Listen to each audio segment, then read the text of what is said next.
siglo XVI, lo que hoy conocemos como México fue invadido por la corona española, conquistando por completo a los pueblos mesoamericanos. Desde este suceso, que duraría casi 3 siglos, y pese a los cientos de levantamientos indígenas, la corona española mantuvo su dominio y una estabilidad basada en la organización social, sustentada en la religión cristiana, sin ser necesario un ejército permanente. Este periodo es conocido como el Virreinato de la Nueva España. Sin embargo, diversos acontecimientos políticos, económicos y sociales prepararon el terreno para que la llamada Nueva España comenzara la Guerra de Independencia. Existen muchas razones por las cuales comenzó este movimiento, y para entenderlas mejor las podemos dividir en causas internas y causas externas. Las causas internas fueron, en primer lugar, la Ilustración.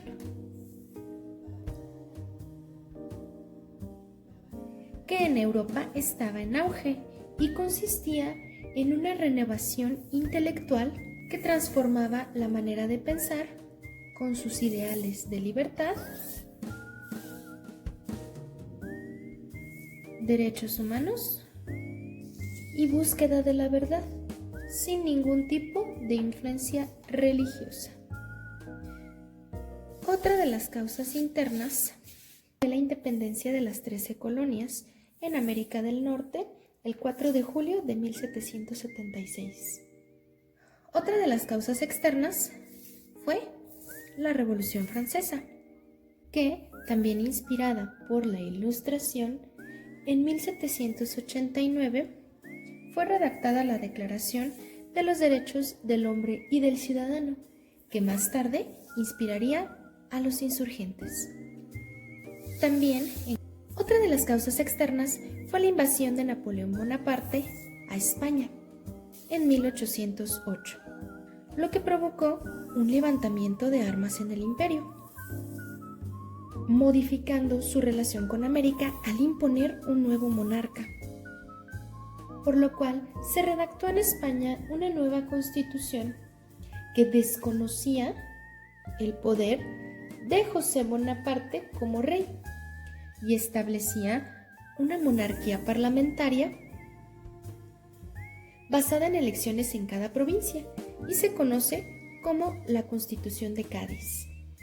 Y por último, la causa externa más importante, las reformas borbónicas, que fueron una serie de medidas económicas que se aplicaron en América con el objetivo de explotar más eficientemente el territorio y consistían en crear un ejército para resguardar el orden, incrementar los impuestos, no solamente para los indígenas, sino también para los criollos y peninsulares, prohibieron a los criollos y mestizos acceder a cargos públicos o eclesiásticos,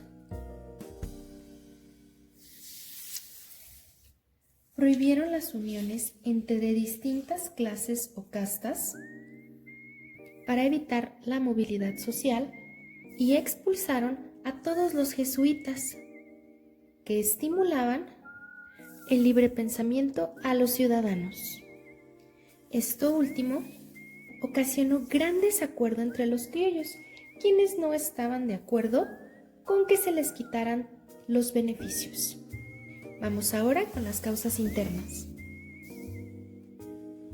La primera fue el nacionalismo criollo, quienes, al ser excluidos de los puestos directivos, se sentían sin un origen real, lo que los hizo afinar su identidad con su tierra de nacimiento y trataron de reconstruir el pasado utilizando la literatura y el teatro. Otra de las causas internas fue el monopolio político y económico de los españoles que querían acapararlo todo.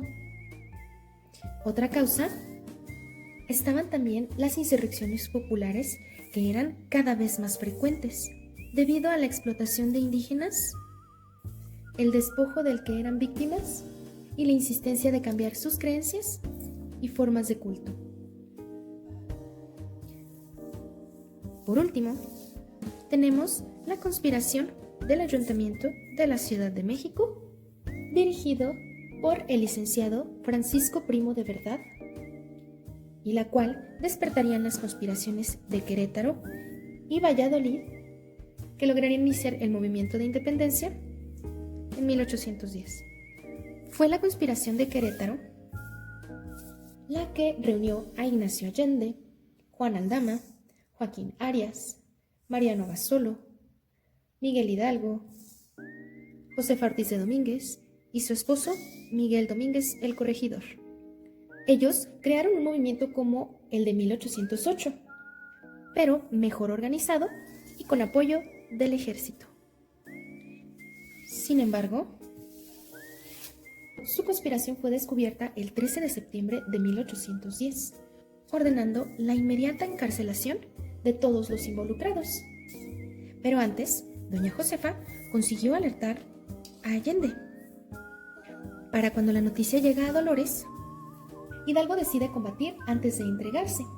En la noche del 15 de septiembre, usando como símbolo un estandarte de la Virgen de Guadalupe, saca a los presos de la cárcel, llamando al pueblo a unirse la madrugada del 16 de septiembre de 1810, en el evento conocido como el Grito de Dolores.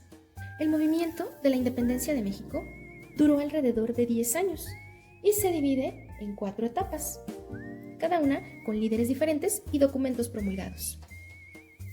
Estas etapas son: la primera etapa, que se conoce como el inicio de la Guerra de Independencia, encabezada por el cura Miguel Hidalgo y el general Ignacio Allende.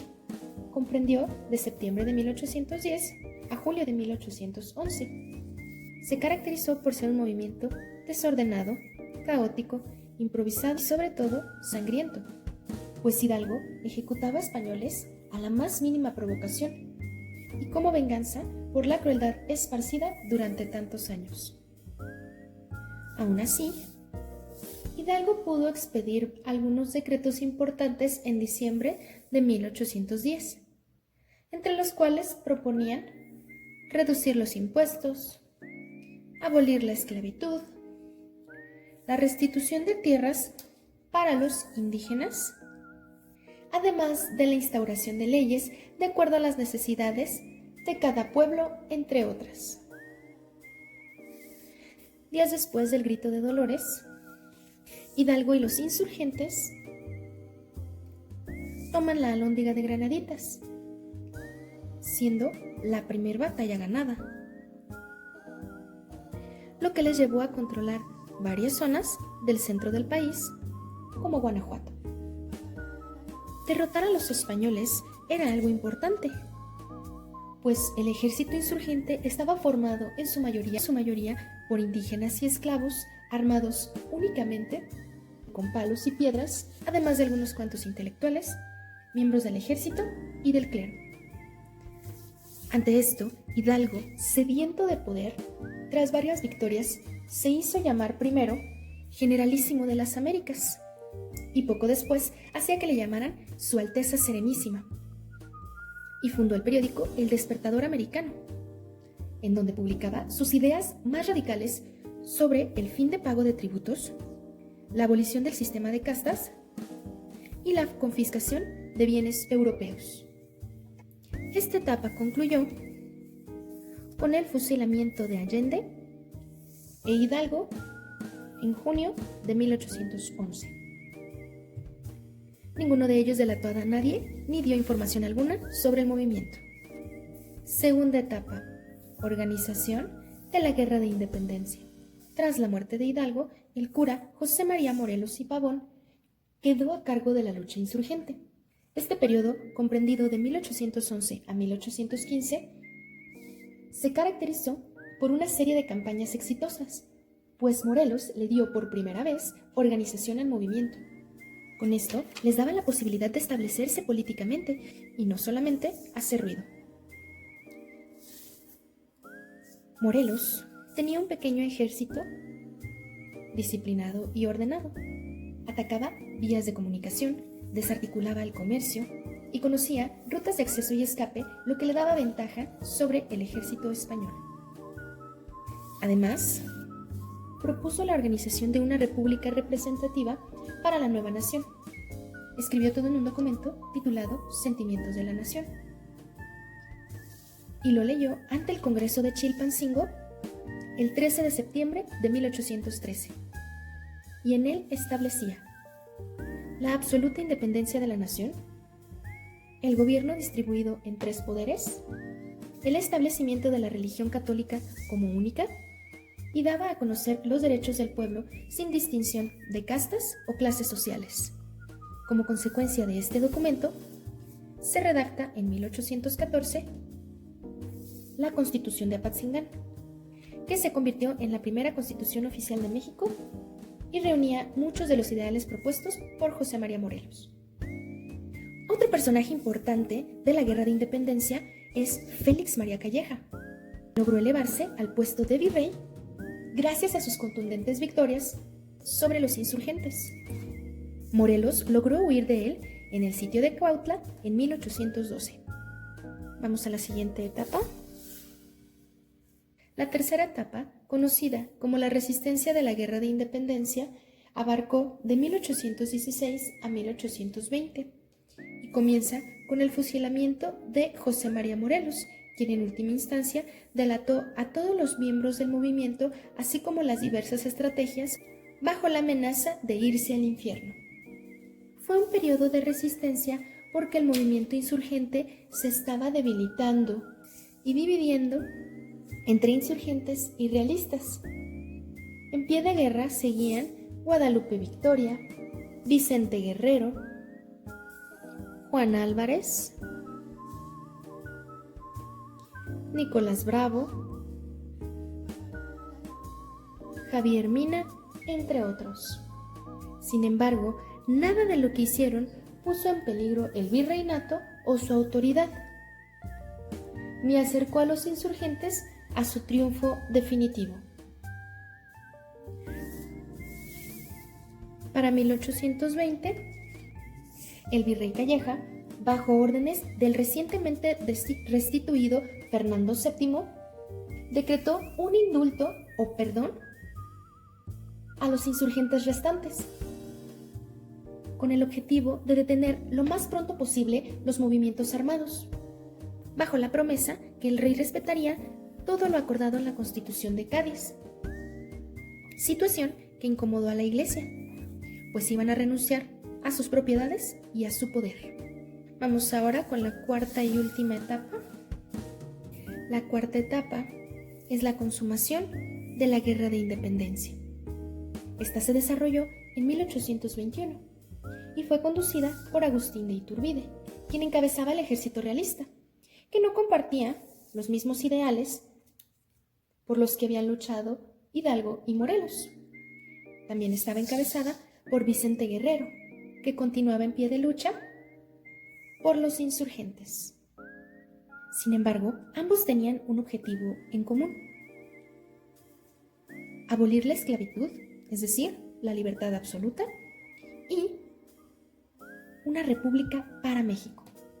Tras la restauración de la Constitución de Cádiz en España, Iturbide decide cambiar de estrategia y trata de convencer a Guerrero de unir fuerzas por un fin común para alcanzar la independencia. Finalmente, Guerrero acepta y formalizan el acuerdo con el famoso Abrazo de Acatempan en 1821. Iturbide y Guerrero proclamaron juntos el Plan de Iguala, que proponía las 3 garantías: unión de todos los habitantes, independencia del gobierno español y la religión católica como la única.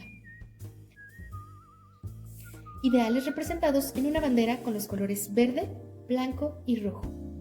Planteaba la idea de fusionar los dos ejércitos para formar así el ejército trigarante o de las tres garantías. Iturbide logró reunir a criollos, peninsulares y algunos viejos insurgentes y los convenció de lo necesaria que era la independencia, proponiéndoles una monarquía moderada gobernada por un príncipe español. Con la llegada de Juan O'Donoghue,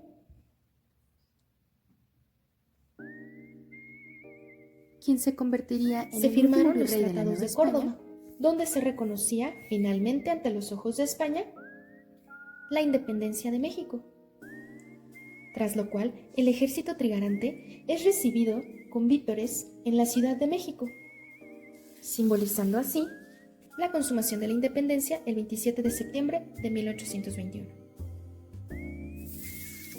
Esto fue la independencia de México.